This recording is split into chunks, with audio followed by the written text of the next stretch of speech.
parler, c'est cet adolescent qui a été défiguré, vous entendez bien, qui a été défiguré à coups de marteau et de clés à molette devant son lycée. Ça s'est passé à Sainte-Geneviève-des-Bois lors d'une risque. Voilà, et l'histoire, elle est totalement folle. Avant d'écouter le grand frère qui essaie de remettre les choses au point, Julien Audoul, quand même, ils ont entre 13 et 15 ans, ceux qui ont été interpellés.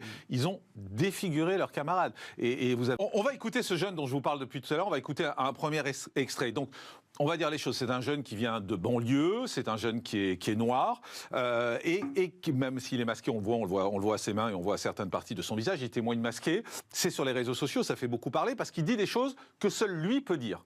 Honnêtement, aucun d'entre nous sur ce plateau n'aurait pu le dire sans être accusé de racisme. Parce qu'il dit premier extrait, et cette fois, c'est un extrait destiné aux parents, justement. Aujourd'hui, qu'est-ce qui se passe dans les cités, dans les banlieues? C'est partout pareil. D'accord? Les rixes, à tout va. Pourquoi? Et on sait que c'est nos enfants, c'est nos petits frères, c'est nos enfants à nous, c'est pas les autres, c'est pas Pierre, c'est pas Paul, c'est pas Daniel, c'est pas Guillaume, c'est nous. T'as vu? Faut dire ce qu'il est. Comment ça se fait que nous, on met des enfants sataniques au monde? Genre, c'est quand que les humains, vous allez réagir? C'est quand que les parents, vous allez faire votre taf, votre boulot de merde. Vous mettez des enfants au monde, ça devient des criminels. Ça devient des assassins. Comment ça se fait? Les petits, aujourd'hui, ils ont 14 ans, ils ont 15 ans. Ça sort de chez eux avec des lames de 20 cm. Ça sort de chez eux avec des haches. Ça sort de chez eux avec des marteaux.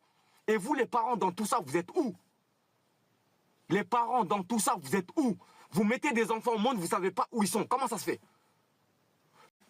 Faut arrêter au bout d'un moment, parce qu'après, il ne faudra pas venir pleurer. T'as vu, la France, elle en a marre. La France, elle en a marre de nous. D'accord? Nos arrière-grands-parents, eux, ils n'étaient pas comme ça.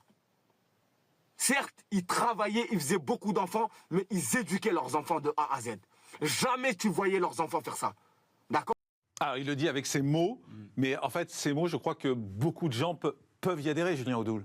Mais il a tout dit. En fait, il faut nommer cet homme ministre de la Justice, de la Famille ou de la Ville. En fait, il a fait un constat et un bilan de la situation qui est apocalyptique dans grand nombre de nos banlieues, qui est édifiant. Et effectivement, c'est le seul à le dire. Moi, je dis la même chose, je suis accusé de racisme. C'est pour ça. C'est ce que j'ai dit avant de me lancer. J'ai dit, il n'y a que quelqu'un venu des banlieues, et en plus, on va dire les choses, quelqu'un qui est noir, qui peut le dire. Autrement, on est des racistes. Si on tient le même discours que lui, on est des racistes. Et ce qu'il a dit, notamment, c'est pas des Kevin et des Mathéo, selon l'expression de M. Darmanin, bien évidemment.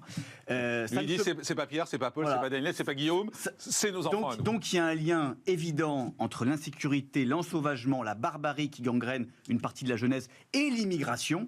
Le communautarisme, c'est une réalité qu'il relate. Ça y est, à la fin, il dit « La France en a marre de nous et ça va péter ». Mais voilà, en fait, comment rendre les gens racistes ?